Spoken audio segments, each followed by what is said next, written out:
Sabihin mo nga sa iyong katabi, ako'y nagagalak, nakasama kita ngayon. Oh, kita ko ang hindi nagsasabi ng sa katabi. Hindi kayo nagsagalak sa katabi nyo. Yes. So lahat po tayo ay nagagalak dahil tayo ay nasa presence ng Lord. And we know na ang ginagawa natin ay nakakalugod sa Lord. Amen. Pakatakan po natin ang ating Diyos. Amen. Ayan. So ngayon po, bago po tayo tumako sa isang panalangin, basahin po muna natin ang ating pag-aaralan o mensahe ng Panginoon ngayong umaga. Amen. Sa Malakias 3:13 to 18. Ayan. Sabi dito, ang pangako. Mabibigat ang sinabi ninyo tungkol sa akin, sabi ni Yahweh. Ngunit ang tanong ninyo, ano-ano ba ang sinabi namin? Sabi ninyo, walang saysay ang maglingkod sa Diyos. Bakit pa natin susundin ang kanyang mga utos? Bakit pa namin ipapakitang tayo'y nalulungkot sa nagawa nating kasalanan, gayong kung sino ang palalo ay siya pang pinagpapala? Hindi lamang iyon. Ang masasama ay nananagana at sinusubok pa nila ang Diyos sa paggawa nila ng kalikuan. Ngunit hindi sila napaparusahan. Pagkatapos, nag-usap-usap ang mga taong may takot kay Yahweh. Narinig niya ang kanilang usapan, kaya ipinatala niya sa isang aklat ang kanilang pangalan. Sila'y magiging akin, sabi ni Yahweh. Sa araw na ako'y kumilos, lubusan silang magiging akin. Maaawaan ko sila tulad ng pagkalinga ng isang ama sa anak na naglilingkod sa kanya.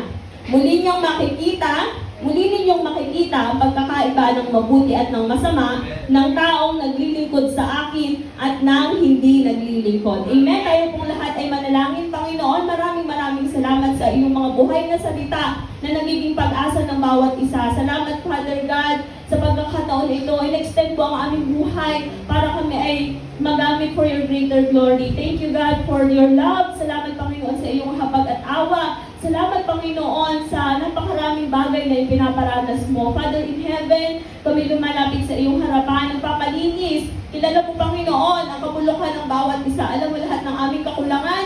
Alam mo, Panginoon, lahat ng aming kalabisan. And Father, we pray lahat ng hindrances, lahat ng mga ginawa ng kaaway sa aming buhay in the past days. Panginoon, in the past years, patuloy po namin ito isinusuko sa iyo. Hindi ito maging hadlang para matanggap namin ang iyong pangako ng pag-asa at buhay na walang hanggan. Panginoon, sa umagang ito, ang dalangin namin, kayo ang mangungusap sa bawat isa. Gagamitin mo lamang po ako, Panginoon, tagapagsalita. Pero Father God, purely from the Holy Spirit, ang maririnig, Panginoon, namin. We pray na ito po, Panginoon, ay talagang matanggap namin, bukas mo ang aming spiritual senses, matanggap namin yung pinakamainam na mensahe. And Father, ang dalangin namin, wala kaming ibang pag-uusapan sa umagang ito kung gaano kakatapat at kabuti sa aming mga buhay. Lord, kayo po ang magsasaturate ng lugar na ito. Kayo po ang patuloy na kikilos at magtatouch ng puso ng bawat isa. Lord, itong salitang ito ay maghahumble lalo sa amin at lalo kami, Panginoong, mai-inlove sa iyong Panginoon. We thank you, Father God. This is our prayer in Jesus' name. Amen. Amen. Di po ba napakaganda ng mensahe ng Panginoon? Napakaganda ng kanyang pangako. And ito po ay matatagpuan natin doon sa end of Old Testament. Amen. Meron lang akong ipa-flash na mga questions.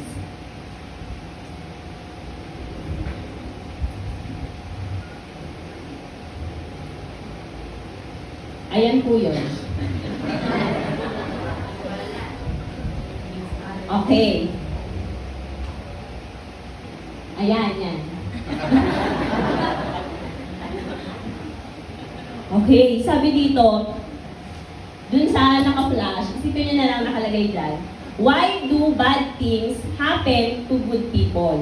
Yan. Bakit kaya merong mga masasamang pangyayari na nagaganap sa mga mabubuting tao? Amen. Next question is, ano ba ang kabutihan ng paglilingkod sa Diyos? What's good in serving God? Amen. And pangatlo, mahal ba talaga ako ng Diyos? Ito ba ay minsan sa ating buhay na tanong na natin sa ating sarili? Bakit kaya kung sinong nagpapakabuti siya ang nakakaranas ng mga negative na bagay? Bakit kaya itong paglilingkod kong ito parang wala naman akong pinatutunguhan? O mahal ba talaga ako ng Panginoon kasi parang iba yung mga nararanasan ko kaysa sa mga ipinangako niya? Amen. And alam niyo po, ito ang madalas na complaint ng mga tao dito sa Malakay. Kung bakit nasulat ang Malakias, ito yung mga complaint ng mga tao na pinili ng Panginoon. Amen. Itong kanilang mga question na ito is self-centered. Amen. May mga pagkakataon na ito natanong na natin sa ating buhay. Isa or dalawa or baka itong tatlong bagay na ito natanong na natin at some points in our lives. Pero doon natin makikita sa ating binasa na ito palang mga katanungan na ito, mga self-centered na tao lamang. Meron ka pang self-centeredness pag ito pa yung nasa puso mo. Amen. Nagre-reklamo sa paglilingkod, kino-question ang Panginoon, nawawala ng gana gumawa ng mabuti, at namumuhay at nawawalan ng gana mamuhay ng may kabanalan. Amen. Naandun din na nagpo-focus na lang tayo sa inggit ng mga makasalanan na nagtatagumpay. Amen. Ito yung mga bagay, mga pagkakataon na hindi pwedeng merong isa dito sa atin na nakaranas ng mga ganitong bagay, di po ba? Nagkaroon tayo ng doubts, nagkaroon tayo ng fear, nagkaroon tayo ng confusion. Amen. Pero ang counterpart po ng ating mga bagay na ito, lahat ng negative thoughts na ito, is yung pagiging, ang sinabi nga doon sa verse 16 ay, verse 16 to 17, kung ito yung mga tao na pinili ng Panginoon. Amen. Okay. Ayan. Amen. Sabi doon sa 16 to 17, ay sa 17, sila'y magiging akin, sabi ni Yahweh. Sa araw na ako'y kumilos, lubusan silang magiging akin. Kaaawaan ko sila tulad ng pagkalinga ng isang ama sa anak na naglilingkod sa kanya. Amen. So ang ating pong pag-aaralan, o ito pong mensaheng ito ay para sa a message to the faithful remnant. Amen. Ayan, a message to the faithful remnant. Amen. Bakit a message? Di ba makikita natin sa mga books sa Bible, lalo na sa Old Testament, nakalagay doon ang sulat para sa mga taga-Corinto, ang sulat para sa mga taga-Efeso. Amen. So, ibig sabihin, itong message na ito ay para sa mga faithful remnant. Amen. Sino kaya ang mga faithful remnant na ito? Amen. Amen. Sino kaya ang mga tao itong tapat na naglilingkod sa Panginoon? Sino itong tinategorize as faithful remnant? So, para maunawaan natin, baka kasi kaya hindi pa tayo nakakasagot kung tayo faithful remnant dahil ang alam pa lamang natin yung faithful, ano? So, alamin natin, ano ba yung remnant? Amen.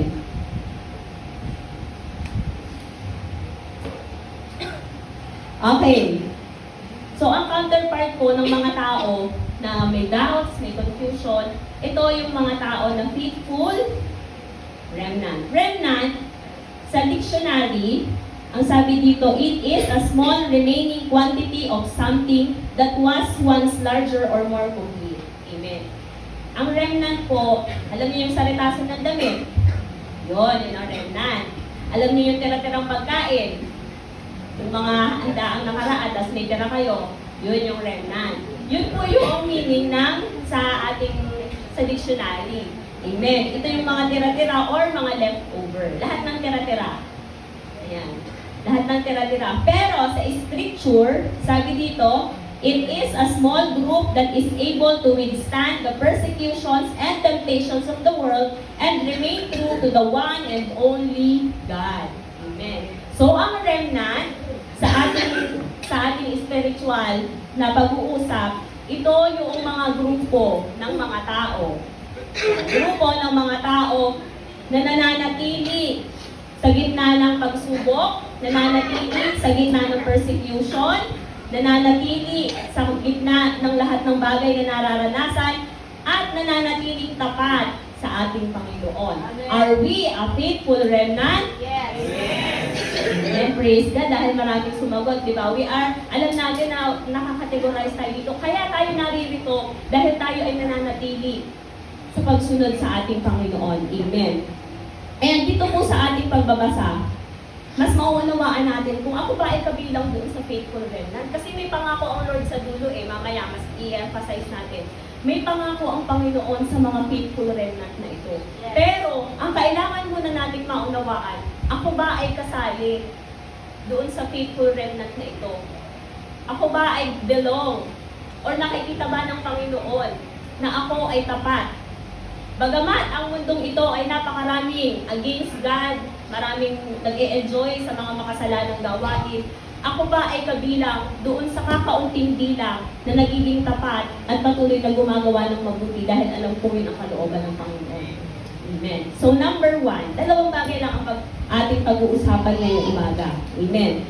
Faithful remnant are the people that love to talk about God.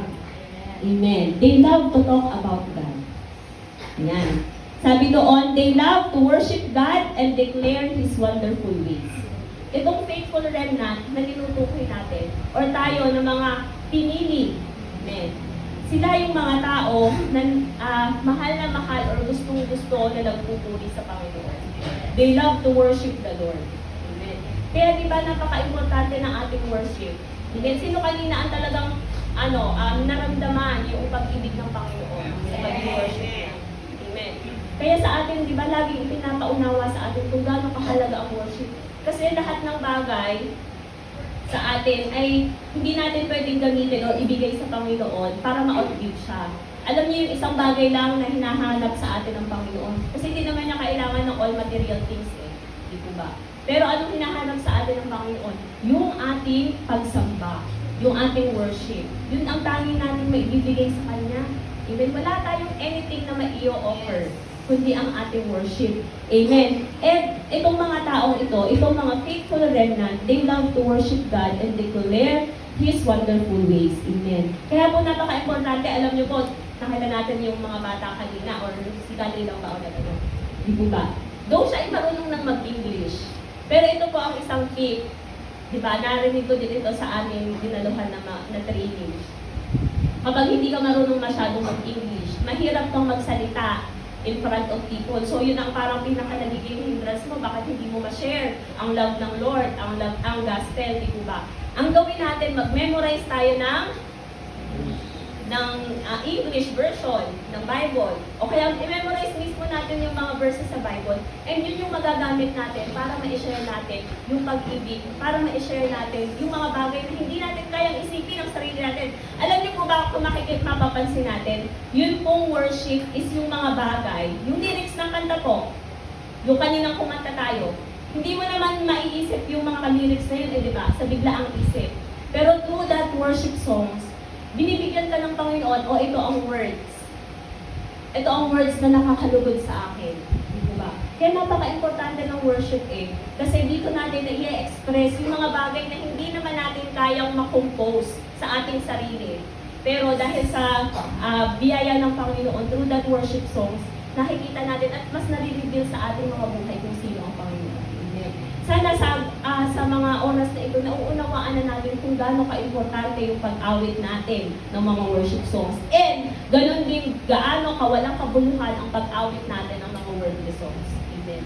Kasi kung tutuusin po, kung ating titignan, lalong-lalo na sa mga kabataan, even older generation, maunawaan po natin ang lyrics ng kanta. Kapag ating binulay, wala naman palang kabuluhan yung mga kanta sa world.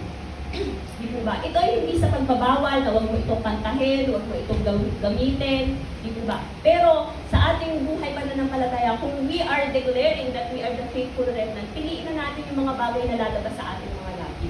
Piliin na natin kung ano yung mga bagay na nabibigyan natin ng glorification sa ating mga buhay. Amen. Kaya po napaka-importante, isa po sa mga bagay na napapakita natin, na mahal natin, o gustong-gusto natin na pinag-uusapan ang Panginoon is through our worship. Kasi unconsciously, di ba, yung parang hindi mo, may mga bagay na nalabas sa iyong labi, na papuri sa Panginoon, through our worship. Amen. Letter B, they testify and speak about God's blessings, miracles, and answered prayers. Amen. Ayan. Itong mga tao ito, the faithful remnant, gustong-gusto nila na nagte-testify ng mga bagay na ginawa ng Panginoon sa kanilang mga buhay. Amen. Amen. Kapag tayo, napakarami ng ginawa ng Panginoon sa ating buhay at hindi natin kayang magpasalamat. Huwag tayong magtaka kapag wala na tayong nare-receive ng mga blessing. Amen. Kasi hindi na natin pinapagamit yung, kaya ikaw ay pinagpala to testify kung gaano mabuti ang Panginoon sa iyong buhay, di ba? Sabi dito, we are talking about God when we testify His goodness. Amen. Napakarami. Sino po dito ang magsasabi na wala siyang natanggap na anything na maganda mula sa Panginoon? Sino ang magsasabing napakaraming blessing na natanggap niya mula sa Panginoon? Amen. Amen.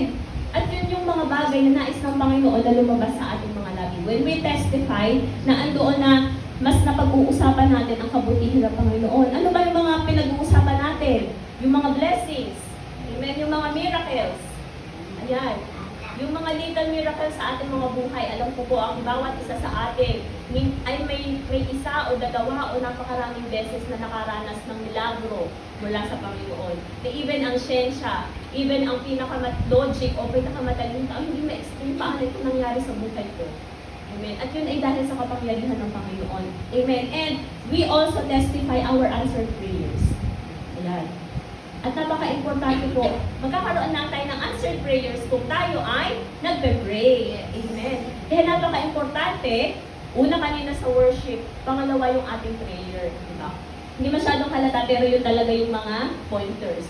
Kasi paulit-ulit lang dahil yun talaga ang kailangan natin bilang tayo ay mga mananampalataya para magpatuloy sa mundong ito. Di po ba? Ganito po, kung tayo ay mga 1 taon pa lamang sa pananampalataya. Sino dito ang bago pa? Sa pagpananampalataya, mga 1 year. Or less than 1 year. Yan. So, wala. Kung okay lang na ang ating mga panalangin ay puro sa ating sarili, ayan.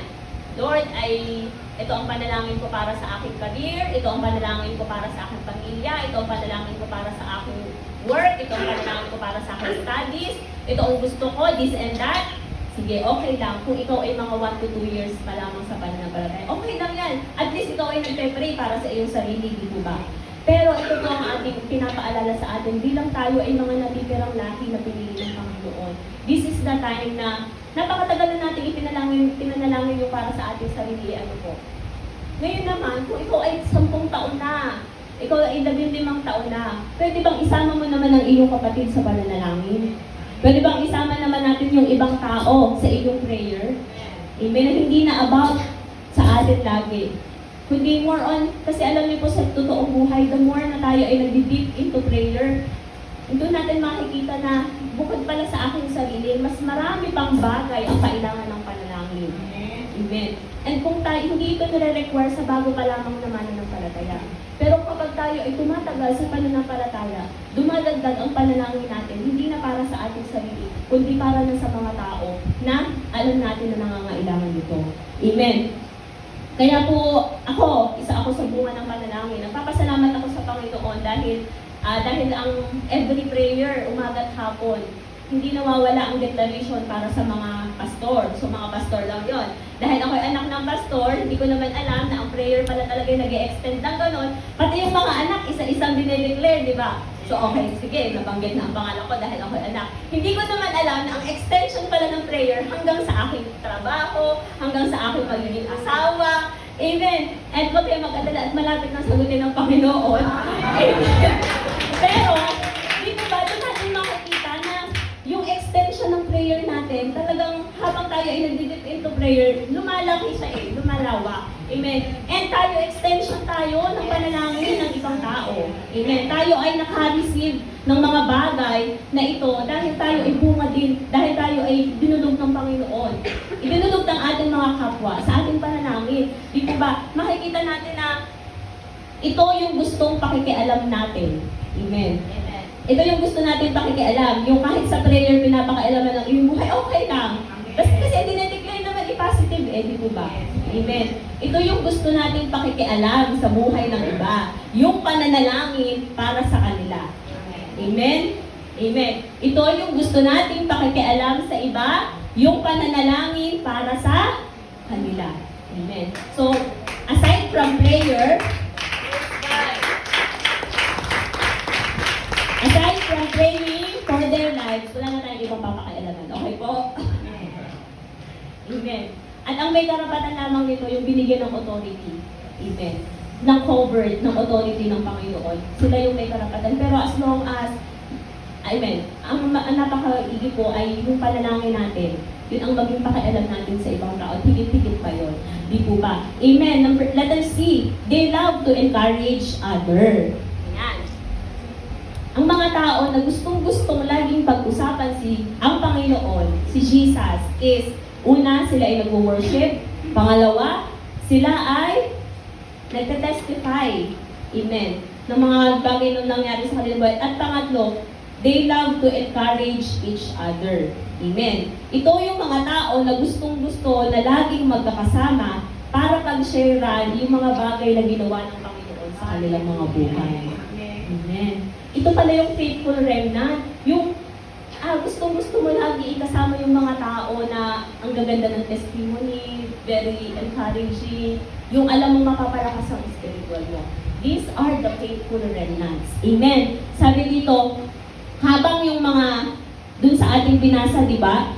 Sabi noong mga unfaithful and wicked people, walang saysay ang maglingkod sa Diyos. Bakit pa natin susundin ang kanyang mga utos?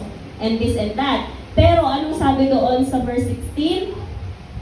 Pagkatapos nag-usap-usap ang mga taong may takot kay Yahweh. Yan. So ito, kabaligtaran ng mga wicked people, yung mga faithful servant, they love to talk about pag-i-encourage sa isa't isa. Ito yung kinocompose ng kanilang fellowship para i-share kung gaano kabuti ang Panginoon, para i-share ang mga testimony. Amen. Sabi siguro noong mga faithful servant, di ba dun sa ating binasa, nag-usap-usap sila. Huwag na natin silang pakinggan, hayaan mo sila. Hayaan mo sila kung ano sinasabi nila. Basta tayo, huwag tayo makikinig sa kanila. Basta tayo ay susunod sa paglilingkod sa Panginoon. Amen. Ganyan yung katwiran ng mga faithful remnant. Amen. Regardless kung ano narinig natin sa labas, hayaan mo sila. Amen. Basta tayo, gagawin natin yung ginagawa ng Panginoon. Amen. And, kaya po napaka-importante sa atin ng fellowship sa mga katulad natin ng pananampalataya. Amen. Huwag niyo pong i-quote yung hindi ko sinabi. Huwag tayo makikipag-fellowship huwag tayo makikisalamuha sa mga tao sa labas or whatsoever. Pero, ang pinaka-importante po, kung talagang nais natin na talagang mapalakas ang ating pananampalataya, mas i-priority natin yung pakikipag-fellowship muna sa ating mga kapwa mananampalataya. Amen. Sabi dito, kailangan natin makipag-fellowship sa mga kapwa natin mananampalataya para mapagtagumpayan natin lahat ng mga wrong ideas of the world. Amen. Lahat ng wrong ideas of the world, hindi mo yan ma-overcome kung ikaw ay laging surrounded ng mga may wrong ideas. Try mo munang magpa-surround ng may mga godly ideas. And then kapag talagang kayang-kaya mo na, sa tingin mo ay makakapag-stand firm ka na. Yan. That is the time na ikaw iaalo na ng Panginoon para masaturate naman yung mga tao na mali pa rin yung kaisipan. Pero hanggat kasi kung nakikita po natin ang mundo, napakarami ng mga balikong o mga likong katwiran. Amen? Napakarami ng mga likong prinsipyo. At kung ang laging desire natin ay mag-win ng argument, amen, maaaring mag-win tayo ng argument, pero hindi naman naging glorified sa Panginoon. Kasi ang naging dating lang ay tayo ay nagyabang. Amen. Meron po, choose your battles. Choose our battles. Di ba? Hindi sa lahat ng pagkakataon tayo ay makikipagdebate. At hindi, napaka-importante po na kaya tayo nagpapalalim muna sa pananampalataya para kaya natin panindigan yung mga bagay na mahaharap natin sa mundo. Amen. The more you fellowship, habang hindi ka pa ganun katatag sa pananampalataya, ang i-desire mo, mag-fellowship ka muna with people na may mga karunungan, yung maraming experiences, yung maraming mga advices based on God's words. Amen. Ito yung makakapagpalakas sa atin, di po ba? And ito yung magiging weapon natin against the world, against the flesh, and against devil. Amen. Kapag naandito tayo sa iglesia, amen. Sige, very literal na lang. Kung ang ating ginagawa sa ating buhay, sa araw-araw na ginawa ng Panginoon, sa linggo-linggong ginawa ng Panginoon, ay pagpasok mo ng iglesia, dadating ka ng alas 8. Amen. Pagdating mo ng alas 8, ay pagdating ng alas 12, uuwi ka na. Amen. Wala tayong fellowship. Amen. Pero itry natin na aside from this Sunday service, magkaroon tayo ng fellowship sa mga kapwa natin mananampalataya. Imposible na hindi ka lalakas spiritually. Amen. Napaka-importante po nitong Sunday service. Amen. Pero, napakahalaga din na after this, ano ang ginagawa natin? After this, sino ang ka-fellowship natin? Amen. Kaya siguro, ang mga magulang ng mga kabataan ay sanay na, hindi na kami masyadong hinahanap. Kasi, ito yung desire ng kabataan, di po ba? Mag-collect ng wisdom, mag-collect ng mga bagay na makakapagpalakas spiritually. Amen. Kaya kami po ay nagpapasalamat sa lahat ng mga kabataan sa lahat ng mga magulang na inaalaw yung mga kanilang mga anak na magpaturo, magpatatag ng pananampalataya dito sa iglesia. Amen. Kasi alam natin na hindi naman ito nawawala ng kabuluhan. Ano po bang gusto ng mga magulang? Dito sila naglalagay o sa labas na hindi natin alam kung anong ginagawa nila? Amen. Sa mga magulang, ano po bang gusto natin? Dito sila naglalagay o sa labas na hindi natin monitor kung anong kanilang ginagawa? O sa bahay, sa inyong bahay, hindi natin alam kung anong ginagawa nila sa kanilang nakakulong nga sa kwarto pero hindi natin alam ang ginagawa. So, yung mga bagay na, lalo na sa mga magulang, yung mga bagay na alam natin na mas magpapalakas sa ating mga anak, isupport natin. Ano po? And ang iglesia naman, dahil tayo pinagkatiwalaan ng mga kabataang ito, even ang leaders, gawin natin yung ating makakaya para talagang magampanan natin yung mga pinagkatiwala sa atin. Amen. Kasi nagtiwala sa mga care leader, nagtiwala ang mga nanay na yan na itong anak ko, ito ang magiging leader, ito ang gagayad sa kanya or tutulong sa akin para mag-guide siya sa mabuting landas. Amen. Amen. Kailangan natin ng fellowship kasi kapag itong ating buhay, ganito na lamang, na isang araw ka lang sa iglesia, after that, gagawin mo na naman lahat ng mga bagay na gusto mo.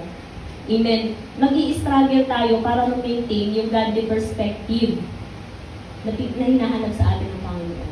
Mahihirapan talaga tayong ma-maintain. Sinasabi po natin. Sinasabi ko na sa inyo, mahihirapan tayong ma-maintain kapag ang atin lamang source ay Sunday service. Kaya bukod dito, kailangan meron tayong ibang source of spiritual strength. Amen. Yung ating personal na pagbabasa, yung ating personal na pakikipag-fellowship sa Panginoon. Amen. Yun po yung napaka-importante kasi po, hindi na ito yung mga bagong turo, di po ba? Ito yung mas malalim ng turo kasi tayo, kailangan na natin ng mga bagay na mas magpapatatag sa atin dahil the end times is coming. Amen. Kailangan na natin ng mas matatag na pananampalataya. Amen. Kasi po, pag tinry natin na ang ating pagbuhay pananampalataya ay tayo ay nag-iisa lamang, mas mahihirapan tayo na kalabanin yung lahat ng mga temptations. Diba? Kapag mag-isa lamang tayo sa pananampalataya, hindi tayo nakuha ng anything para galing sa ating kapwa o sa pag-fellowship natin. Mas nahihirapan tayo na labanan yung lahat ng mga temptations sa mundo. We need each other. Amen. Tulungan natin na mas mapabuti ang kapwa. Amen. It's time na mag-take responsible tayo para sa ating kapwa. Amen. So, yun man ay anak mo, asawa mo, kaibigan mo, kapatid mo, i-take mo yung responsibility na ito ay matulungan po closer to Jesus. Amen. Kasi lahat tayo pwedeng gamitin di po ba? Kahit yung mga tao na hindi mo naman masyadong close, isang message mo lang, yun pala ang kailangan niya. Amen. Yun pala ang hinahantay niya, yung merong magtumusta sa kanya o mag-approach sa kanya. And dahil ikaw ay may conviction, ikaw ang gumawa, ito ang pinagpala. Amen. Sabi dito, mas liliit kapag po kasi na-saturate natin, itong iglesyang ito, kapag na-saturate natin ito, na tayo, bilang tayo mga mananampalataya, lagi tayo nagpe-fellowship, mas uunti yung ginagalawan ni Satan. Naunawaan mo ba natin?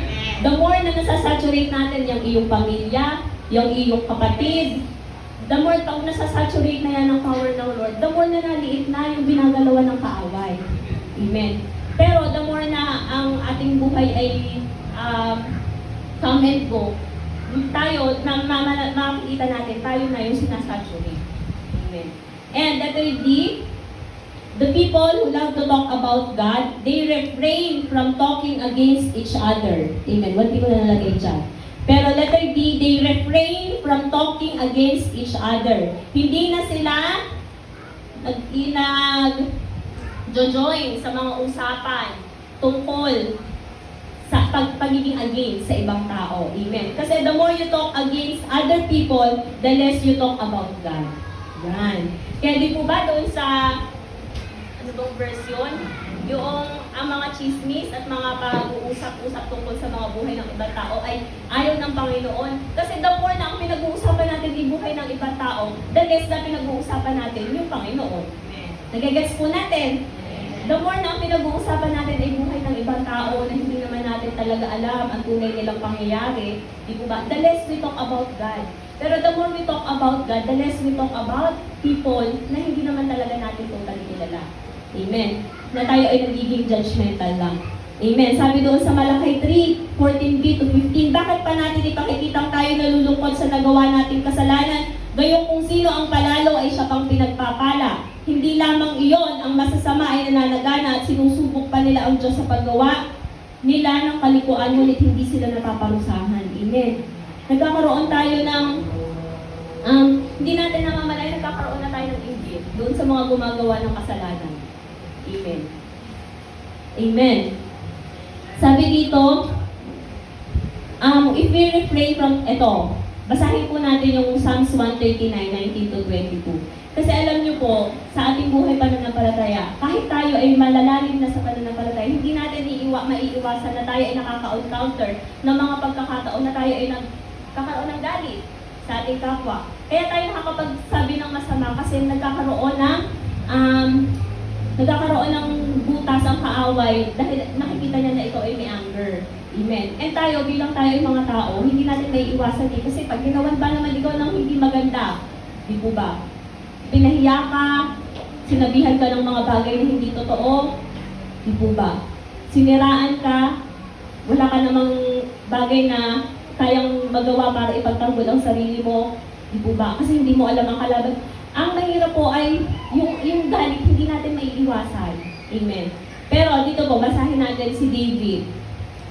Psalms 139, 19 to 22. Sabi dito, ang hangad ko aking Diyos, patayin mo ang masama, at ang mga mararahas ay iwanan akong kusa. Mayroon silang sinasabing masasama laban sa iyo at kanilang dinudusta pati na ang pangalan mo. Lubos akong nasusuklan sa sino mang muhi sa iyo, ang lahat ng nag-aalsa laban sa iyo, di ko gusto. Lubos akong nagagalit, lubos din ang pagkasuklam sa ganoong mga tao at turing ko ay kaaway.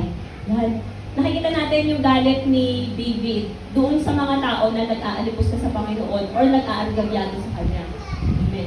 Kasi hindi niya maiwasan, though siya ay a man after God's own heart, nagkaroon siya ng ganoong feeling. Nagkaroon siya ng ganoong damdamin. Pero, ito po ang maganda ang bagay kay David at ito yung dapat nating ma-apply sa ating mga personal na buhay. Sabi doon sa sunod, O Diyos, ako'y siya sa atin, alamin ang aking isip. Subukin mo ako ngayon kung anong aking nais. Kung ako ay hindi tapat, ito'y iyong nababatid. Sa buhay na walang hanggan, samahan mo at ihatid. Amen. After nung bagay na naramdaman niya, kasi siya ay tao. Amen. Pero after na nagpasiyasat siya sa Panginoon, na Lord, siyasatin mo ako, dahil alam kong hindi ito maganda. Dahil alam kong hindi ito galing sa iyo. Di ba? Pagkatapos niyang magalit, na ipinaunawa sa kanya ng Panginoon na yung at sabi dito ay iwasan natin hindi natin maiiwasang magalit, pero tandaan natin na hindi tayo ang makikipag-deal sa kanila. Amen. Vengeance is not ours. Vengeance is to God. Di po ba? Why we seek justice against evil? Ipanalangin natin sila. Yes. Yun yung magagawa natin Di po ba? Pero napakahirap po na ipanalangin yung mga taong nakapi sa atin, di po ba? Pero kung hindi natin yung gagawin, hindi natin nasusunod yung kalooban ng Panginoon sa ating mga buhay. Di po ba? Kasi kung gagantihan lamang natin ng mga negative na bagay, yung mga natanggap natin na negative, ano pang kaibahan natin sa mundo? Amen? Amen. Amen. Amen. Isa po sa mga bagay na napakahirap din sa mga mananampalataya, kahit sa mga mananampalataya, even to this day, di po ba sa dami ng ating nararanasan, ang magtiwala, di po ba? Very fresh, hindi mo alam kung sino na yung kausap mo. Di po ba? Ang hirap nung mag-trust Pero, ano ba, hindi na tayo magtitiwala sa tao? Amen. Ang sabi dito, magtitiwala tayo sa tao, pero hihingi na tayo sa Panginoon ng discernment. Amen. Magtitiwala tayo sa tao, pero hihingi na tayo sa Panginoon na ng tulong para sa pagdedesisyon ng tama. Amen. Hindi natin naalisin yung mga bagay na magaganda na in-implicate or ini-instill sa atin ng Panginoon. And dito po, sa atin pong number 1, the people who love to talk about God, alam niyo po, hindi nawawalan ng kabuluhan yung mga pagkakataon na ang pinag-uusapan natin ay ang Panginoon. Bakit? Kasi sabi doon, sa verse 16, di po ba, narinig niya ang kanilang usapan, kaya ipinatala niya sa isang aklat ang kanilang pangalan. Amen. Every time we talk about God, God hears us. Amen. Amen. God heard our prayers, God heard our conversations. Di po ba? Yun yung patunay na ano man yung lumabas sa iyong labi, mabuti man o masama, dinigyan ng Panginoon. At itinatala niya sa aklat. So lahat ng mga lumabas sa ating labi, recorded yan ng Panginoon. Amen. Amen. Sa atin mo bang pag-evaluate sa ating mga lumabas sa ating labi? Sa tingin niyo ba maganda ang record natin? Amen. Sabi dito, hindi lang siya nakikinig, kundi isinusulat niya din. Amen. Kung ano yung sinabi mo, kung ano yung narinig niya ng Panginoon, isinusulat niya para maalala niya forever. Amen. So kapag ang ating mga lumabas sa ating labi, when we talk about the love of God, when we talk about forgiveness, when we talk about gratefulness, nakatala yun habang buhay. Yes. When we testify yung kabutihan ng Panginoon, nakatala yun. When you share the gospel sa mga taong wala pang pagkakilala, nakatala yun sa aklat na ng Panginoon. Hindi po ba? Ganoon kabuti ang Panginoon dahil lahat ng mga bagay na ating ginagawa, alam natin na hindi nawawalan ng kabuluhan. Kaya nga sabi dito doon sa sunod, di po ba? Watch your thoughts. Watch your thoughts, they become words. Watch your words, they become actions. Watch your actions, they become habits. Watch your habits, they become character. Watch your character, it becomes your destiny. So nagsisimula sa ating naiisip. Di po ba? Yes. Yun yung lumalabas sa ating bibig. Yun yung nagiging action natin. Yun yung nagiging habit na natin. Amen. Kaya kapag ang lumalabas sa ating bibig ay mga bagay na tungkol lamang sa paninira sa ibang tao, nagiging habit natin yun. Kasi yun yung ginagawa natin. Pero try natin na ang lumalabas sa atin ay puro word of God. Yun na din yung magiging habit natin. And then yun yung magiging character natin. Amen. Kaya makikita natin kung ano yung lumalabas sa bibig ng tao, yun yung character niya. Amen. And yung character natin, ito yung nag-aano sa atin para sa ating destiny. Amen. Ang destiny, ang nais ng Panginoon sa atin ay masagana at matagumpay ng buhay. Amen. Pero baka kaya hindi natin nararanasan, magsimula ulit tayo sa isip. Ano ba ang laman ng isip ko? Di po ba? And the list goes on. Di po ba? Pangalawa. Amen. Dalawa lang na ito. They love to talk about God and they love to serve God. Ayan. Ang faithful remnant, sila yung gustong-gusto nilang sila ay naglilingkod sa Diyos. Amen. Sino dito yung mga gustong-gusto yung naglilingkod sa Panginoon? Yes. Hallelujah. Amen. Yung gustong-gusto yung i-obey ang kanyang mga rules. Amen. Ito, very famous nitong tatlong bagay nito. Ang gustong-gustong nagseserve sa Panginoon is they do not complain, they do not compete, and they do not compare. Okay. Very very familiar ng line ano. Pero ito yung mga gustong-gustong naglilingkod sa Panginoon. Unang-una, walang complain. Sabi noong etong mga taong nauna, di po ba, bakit pa natin susundin ang kanyang mga utos? Bakit pa ako magsisisi ng aking kasalanan? Ganito naman, yung mga tao naman na hindi nasunod, ganito ang kanilang buhay. Tapos samantalang ako, ganito ang ginagawa ko sa Panginoon, pero hindi ko nare-receive ang mga blessings, and this and that. Di po ba? Pero alam niyo po ba, kapag lagi tayong nagko-complain sa Panginoon, lahat ng nararanasan natin, dino-complain natin, or lagi tayong may reklamo, para natin sinasabi sa Lord na, Lord, ako na nga dyan, hindi ka naman marunong. Yan. Every time that we complain, di po ba, sa ating mga bagay na nararanasan natin, parang sinasabi natin, Lord, mas alam ko, ako na dyan.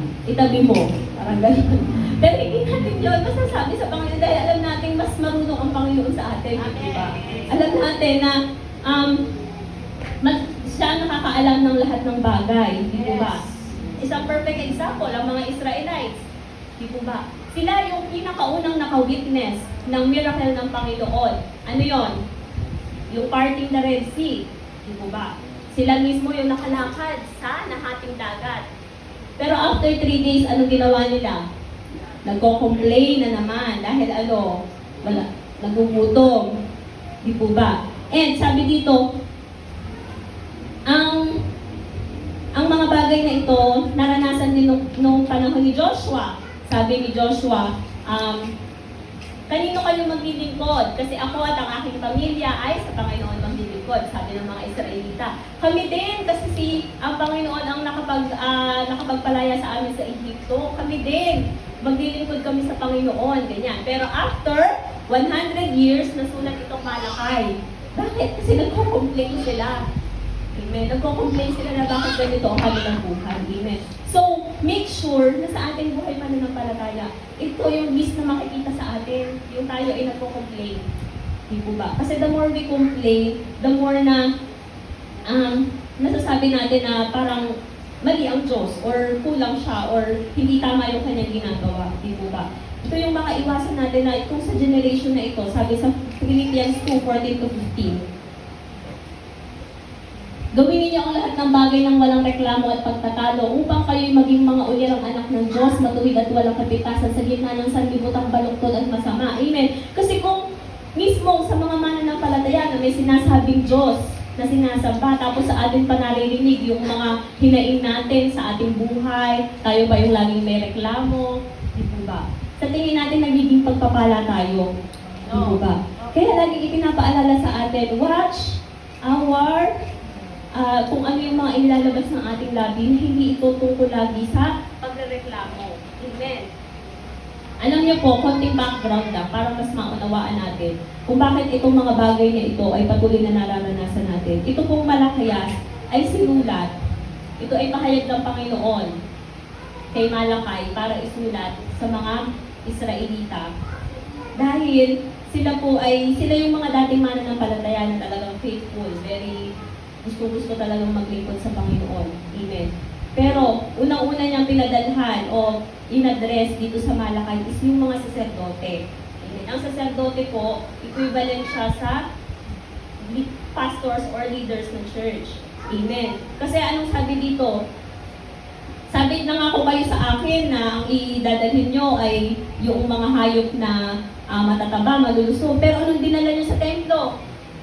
Mga pilay, mga may kapansanan, ano sabi doon? Ang mga dinala nyo sa akin ay yung pag ibinigay nyo ba sa gobernador ay matutuba. Basahin natin yung Malakay, ito yung content. Amen. Sabi dito nagalit ang Panginoon unang-una dahil sa unworthy sacrifices ng mga tao. Amen.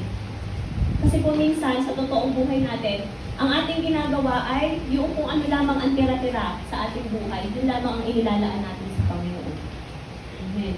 Hindi yung pinangako natin na, Lord, pag ako ay nagkatrabaho, talagang mas magiging ganito ako sa iglesia, magbibigay ako sa iglesia.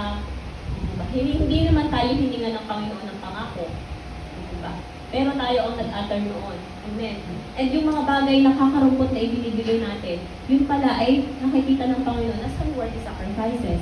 Amen. Pangalawa niyang sinabi, sa mga pastor, sabi niya, sa mga leaders, sa mga sacerdote, kayo isinasanggunian ng mga tao para sa kalooban ng Diyos, tapos hindi pantay-pantay ang pagtuturo nyo. Kaya ang resulta, unfaithful ang mga tao. Ganyan. Kaya unfaithful ang mga tao kasi nino-normalize yung sin, nagko-compromise. Yan. Kaya po, ito'y sinasabi ko para maunawaan natin na kaya ang ating mga pastors, ang ating mga leaders, ang ating mga preachers and teachers, day and night tayo ay pinapaalalahanan na huwag na tayo mag-compromise sa kasalanan, maging tapat tayo sa paghahandog kasi accountable sila sa Panginoon. Amen. Makikita natin, laging dinedeclare dito or pinapaalala sa atin yung ating tapat na pagbibigay. Yes. Amen. Bakit? Kasi pag hindi sinabi yun ng ating leader, accountable siya, sa kanya magagalit ang Lord. Amen. Kasi, ang bagay po na pinaka nagagalit ang Panginoon is yung idolatry and adultery. Amen. Pagsamba sa Diyos-Diyosan at pakikiapid. Spiritually and literally, ito ang pinaka-kinagakagalitan ng Panginoon. Basahin po natin sa Malakay 2:16. Sa Malakay, ito yung mga bagay na talagang pinaka-nasusukulang ng Panginoon. Adultery and idolatry. Amen. At yun yung natagpuan ng Panginoon sa mga taga-Israelita or sa mga tao na kanyang pinili nung una. Amen. Kaya, alam niyo po, ang Panginoon, any form of cheating, galit na galit siya. Kapag dinadaya natin ang Panginoon sa tithes, galit na galit siya sa atin. Nag-tithes ka pero ginaya mo ang Panginoon, sa tingin mo natuwa ang Lord, hindi po. Amen. Kasi itong tithes ay non-negotiable siya. Ang negotiable is yung ating offering. Kasi pwede nating, kung ano lang yung ating kakayahan na offering. Pero ang tithes, kasi binigyan ka ng Panginoon ng sapat sa iyong pangangailangan. Kaya ibibalik mo din sa iglesia yung bagay na karapat-dapat o hinihingi ng Panginoon sa atin. Amen. Kasi alam niyo po ba na kung bakit nagkaroon ng tithes? Sino yung nakakaalam kung bakit merong tithes? Amen. Alam niyo po yung 12 tribes. Yung mga anak ni Jacob. Diba ba? So yon, lahat yon ay mga tinrain as mga kawal or mga sila yung mga lalaban or mga talagang trained as mga army. Amen. Pero may isang lahi, yung mga Levita, yun ang ibinukod ng Panginoon para sila ay maglingkod, para sila yung magbantay sa templo. Amen. So hindi sila magtatrabaho. Kasi sila ay ibinukod ng Panginoon. Diba? Para sila yung mga tagabantay sa templo, tagabantay, tagaan ng mga handog and everything about spiritual. Amen. Hindi sila nagtatrabaho, so wala silang personal na pinagkakakitaan. So yung ituutos ng Panginoon para sa mga Israelita na yung ibang tribes, sila yung magko-contribute, sila yung magbibigay ng kanilang ikapu para doon sa ikabubuhay ng mga Levita nila. Amen. At yung ituutos ng Panginoon na yun, until to this day, ito po ay nais ng Panginoon na makita, ma-apply sa iglesia. Di po ba? Na hindi nagbibigay sila ng kanilang mga tithes para matugunan yung mga pangangailangan sa iglesia at matugunan ang pangangailangan ng mga naglilingkod. Amen. Kasi noon pong panahon na ito, dahil sila ay hindi nakakatanggap ng sapat na tulong or support sa mga kapwa mananampalataya, ang nangyari, nangangailangan silang magtrabaho. Tapos nung nagtrabaho sila, napapabayaan na nila ang kanilang tungkulin sa gawain sa templo. Di ba? Kaya tingnan nyo po, aminin natin sa mga may work, napakahirap na pagsabayin, di po ba? Gusto mong maglingkod sa Panginoon 100%. Pero alam mo, meron ka din tinawag na tungkulin. Amen. So alam natin yung weight ng pastor na i-give up ang kanilang mga personal na mga profession. Di po ba? Para matugunan yung gawain para sa iglesia. Amen. And itong tithes na ito, hindi naman natin ito, ito pong tithes na ito ay hindi kailangan ng Panginoon. Yung ating mabuting ginagawa, hindi kailangan ng Panginoon. Pero ito po'y kailangan ng ating kapwa. Amen. Kasi hindi na natin kayang i-outgive ang Panginoon di ba?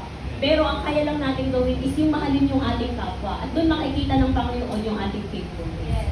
Di po ba? Amen. Amen. And sabi dito, kapag natatakot tayong mag-tithes, kasi literal, ito kasi po talaga ang kailangan maunawaan ng bawat mananampalataya, especially ng mga faithful remnants. Kapag tayo ay natatakot mag-tithes, nakakalimutan natin ang pangako ng Panginoon sa Luke 6:38. Di po ba? Anong sabi doon? Magbigay kayo at kayo'y bibigyan din, hustong takas, siksik, ligato, maapaw, ang ibibigay sa inyo sapagkat ang panukat na ginagamit nyo sa iba ay siya rin gagamiting panukat sa inyo. Amen. Dito natin po makikita na bagamat tayo, pagtaka tayong mag-tithes, hindi naman literally na mag-aapaw-apaw ang kaperahan mo o ang kaba ng yaman mo, di po ba? Pero makikita natin, sa ibang paraan, doon tayo pinagpapala ng Panginoon. Di po ba? Hindi ka na, walang nagkakasakit sa pamilya mo. So wala kang perang ibinabayad sa ospital. Scholar ang anak mo. So wala kang ibinabayad sa school. Walang lumalabas na pera sa iyo para sa school. Di po ba? Lahat ng mga bagay na magaganda na nakikita natin nararanasan ng iba pero hindi natin na-experience. Yun yung bunga dahil ikaw ay tapat na nagbibigay sa Panginoon. Amen. Hindi man yung mga kaban-kaban na yaman. Pero di po ba, yung tayo ay ligtas, tayo ay walang karamdaman, di po ba? Alam natin pag nagpa-ospital, di po ba? Napakalaki ng gastos. Pero yun pa lamang doon ibinabalik ng Panginoon yung iyong katapatan. Kasi yung panukat natin, hindi naman panukat ng Lord. Mas malaki ang kanyang panukat. At mas malaki kung magbalik siya sa atin. Amen. And sabi dito, alam niyo po ba, meron kasing isang post yung Big Bro. Sino ito yung Big Bro? Meron siyang post doon na kapag may extra kang pera today, ibili mo na ng Big Bro kaysa sa pautang pa. Sabi doon. Sabi ko, oo nga naman. Kasi di ba pag nautang pa, minsan hindi natin alam kung ito'y mapapabalik. So sa atin, bilang tayo yung mga mananampalataya, pag may pera ka, ibigay mo na yung para sa Panginoon kasi sa mautang pa.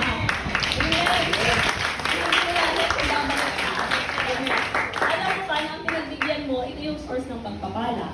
Diba? Kasi minsan, the more na hinuhold natin ng pera, the more na parang tayo igipit na gipit. Amen? Amen. Ito po ay binibigay na ng Lord ang susi ng pagpapala. Nawa itanggapin natin. Pangalawa, they do not compete. Amen. Ang mga mananampalataya, this faithful servant, ito po ay hindi nagsasawang gumawa ng mabuti. Bakit anong sabi? You and I were put on earth to make a contribution. Amen. Tayo ay inilagay dito sa mundo ito, nilikha tayo ng Panginoon dahil may contribution ka. Hindi mo kailangang i-compare ang sarili mo sa ibang tao. Ikaw ay niligtas para ikaw ay maging lingkod. Ikaw ay pinagaling para makatulong ka. At ikaw ay pinagpala para maging pagpapala na anda. Amen. Hindi na tayo kailangan makipagkompetensya sa tao. Ang kailangan natin maging encouragement tayo. Maging talagang katulong tayo sa pagpapalakas spiritual. And number 3, they do not compare. Ayan. Sa Luke 6:20-23. Sabi dito, ang pinagpala at ang kahabag-habag. Tumingin si Jesus sa mga alagad at sinabi, pinagpala kayong mga dukha sapagkat sa inyong kaharian ng Diyos. Pinagpala kayong mga nagugutom ngayon sapagkat kayo bubusugin. Pinagpala kayong mga tumatangis ngayon sapagkat kayo magsisitawa. Pinagpala kayo kung dahil sa inyong pagsunod sa anak ng tao ay kinapupuotan kayo, ay pinagtatabuyan at nilalait ng mga tao at pinaparatangan kayo ay masama. Magala kayo at lumukso sa tuwa kung gayon ang mangyari sa inyo sapagkat malaki ang inyong gantimpala sa langit. Gayon din ang ginawa ng kanilang mga ninuno sa mga propeta. Amen, napakalaki ng gantimpala ng lahat ng tao na nagtitiis sa kapila ng pagsubok ay tapat na naglilingkod sa Panginoon. Sabi doon, napakalaki ng gantimpala natin sa langit. At yun yung i-desire natin. Yung reward, yung heavenly reward. Kasi yung mga rewards dito sa mundo, temporary. Temporary lang siya. Hindi ka man ma-acknowledge, hindi ka man mapasalamatan yung mga ginawa mo ng mabuti. Pero ang Panginoon, naka-record yun sa kanya. Amen. Hindi na natin kailangan i-compare ang ating sarili sa mga tao na bagamat gumagawa silang ng masama, sila ay pinagpapala. Dahil alam natin ang reward natin sa paggawa natin ng mabuti. Kasi inuutos sa atin ng Panginoon, gumawa ka lang, gumawa ng mabuti. Amen. Ako na ang bahala sa iyo. Yun yung promise ng Lord. Kaya napaka-importante rin na reminder sa atin, yung mga nakikita natin gumagawa ng mabuti, yung mga nagsisikap na makasunod sa gawain ng Panginoon, huwag na natin hanapan ng sira.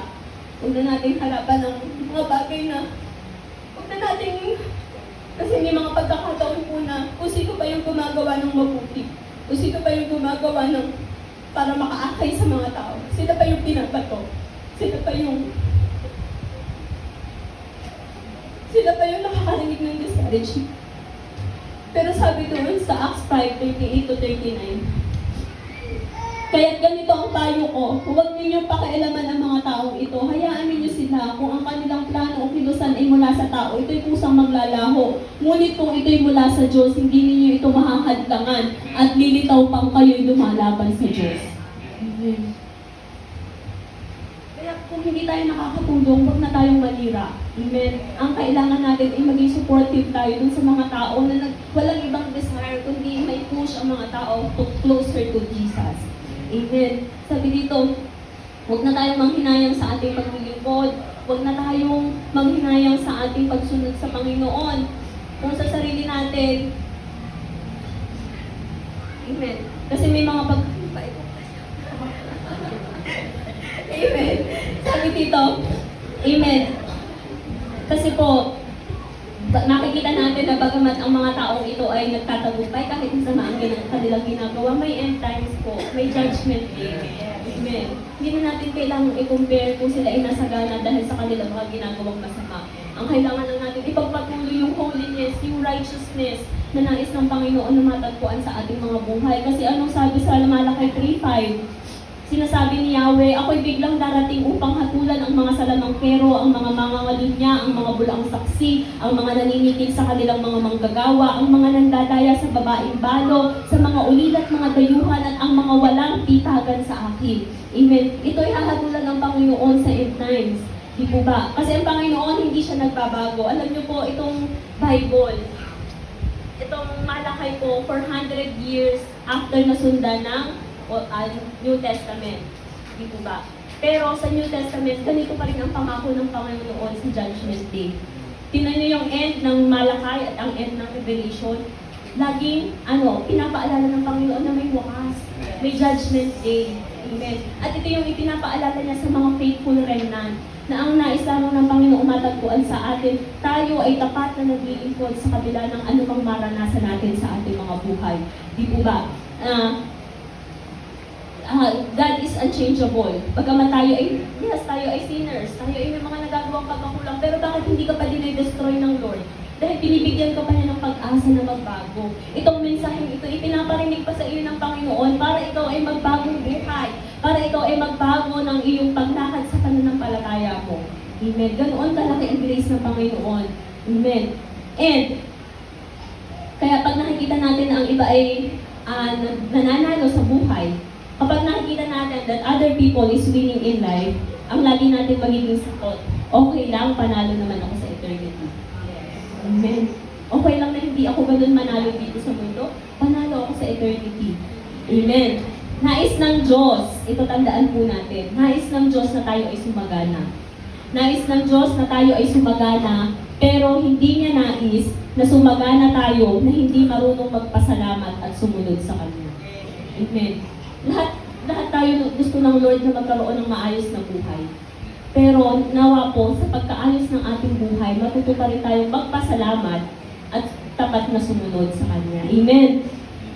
Ang message po ito ay hindi tayo ina-encourage na hanggang ganito na lamang ang buhay natin. Pero ang encouragement po ng message na ito is maglingkod tayo ng mas higit kaysa sa ginagawa natin dati. Amen. Sumunod tayo ng mas maging masunurin kaysa sa dati. Di po ba? And sa ating conclusion, ano yung promise ng Panginoon in Malakay 3:17?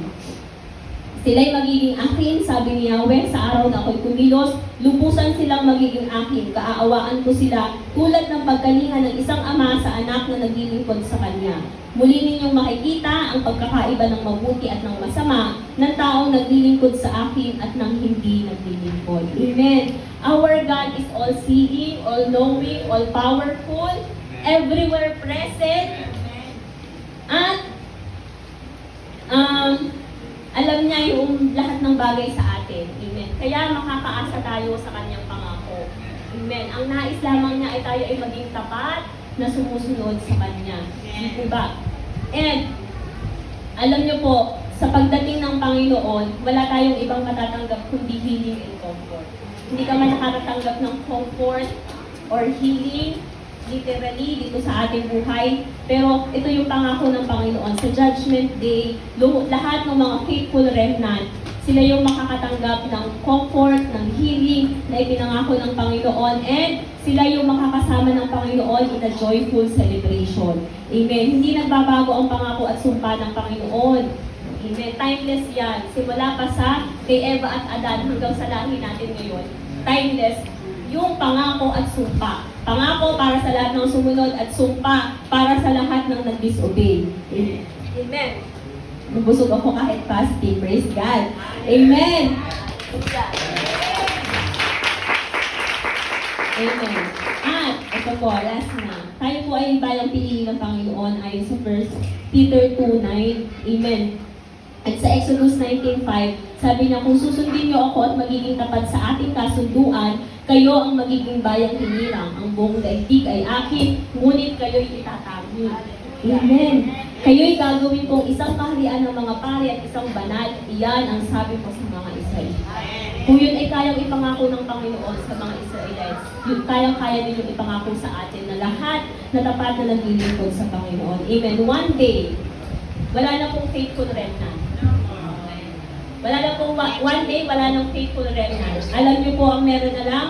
Sa new heaven and earth, lahat po ay mga faithful na. Hindi na lahat tinatirahan na faithful.